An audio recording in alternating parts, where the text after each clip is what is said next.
Buying toys should feel like a joy to us, while we should try not to overspend. But if it makes us geeks and nerds happy, we should always stay excited with our hobbies. Welcome back to the channel, guys. You're watching my second ever haul video from a trip to Bangkok a few months ago.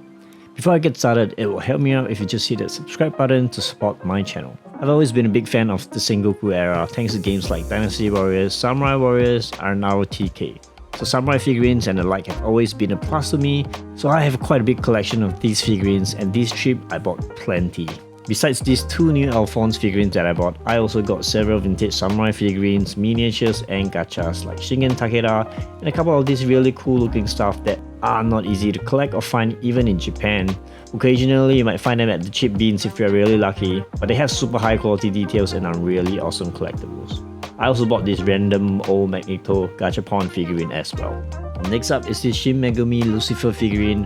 While I don't play the game, I actually collect a bunch of their miniatures because their details are insane, and sometimes I really use them for D&D as well, and they just look good on display altogether. Here are two dioramas I bought from the toy convention. Go check out the vlog if you haven't already. This 3D printed Ryuk was also under 10 bucks, and while it's not official, it's a really good print and I might just paint it one day, which brings me to some JoJo goodies that I found, because this was also custom and probably sculpted by some artist, which is the JoJo stone mask. It may not look like much, but I think it's made of clay and it's really heavy.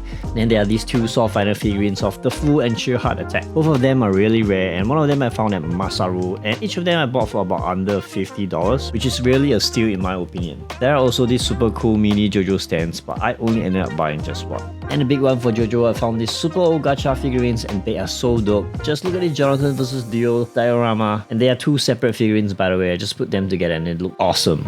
And my best buy of the Thailand trip goes to this Eva X Mechagodzilla collab by USJ. It's a popcorn bucket and it's now my favorite collectible. There are also several other figurines here that I added to my collection too. I bought this Jiraiya figurine along with B, which are not easy to find by the way, and I bought them for about $20 each. There are a couple of Death Note figurines that are still in boxes, only L was out of the box. And there's this UDF Eva Injo figurine as well. Super detailed and not cheap to collect by the way. Most of these figurines are like 5 to 10 years old, so they are kind of like modern vintage figurines, and they are not really easy to find even if we are in Japan. And if you do find them in Japan, they are usually going out for twice or 3 times the price, especially on eBay. So I was so happy with what I got back from this trip. I also finally bought this other Levi's sofa seat Ichiban Kuji figurine, and I think it was like 40 or 50 bucks at Masaru. I had to buy it.